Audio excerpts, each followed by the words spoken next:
তো আমি মৌসুমি শনিবারের মেনু নিয়ে চলে এসেছি। ভাতটা দেখানো কিছুই নেই, ভাত তো হয়ে গেছে গরম গরম।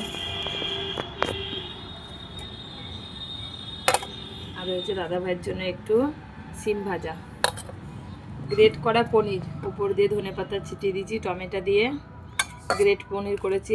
এটা আমাদের ছেলেদের খুব ভালো প্রিয় একটা খাবার। আর হয়েছে পনির, আলু দিয়ে পনির রসা, পনিরের রসা দারুণ হয়েছে কালারটা, সবটাই মিক্সারে মশলা করা। সেই পুষ্টিকর খাবার, বিট গাজরের জুসও করে রেখেছি আমি, জুসটা আজকে এখনো খাওয়া হয়নি। তো বিট গাজর, মটরশুঁটি, কাঁচা লঙ্কা, আর আছে দুটো আলু।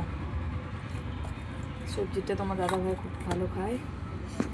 তো আজকে শনিবারের মেনু পনিরেরই, পনির রসা, গ্রেট পনির, একটু সিম ভাজা।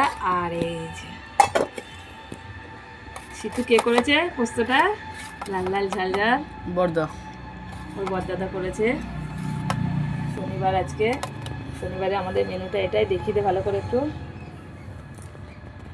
ছেলেকে দিয়ে দেবো।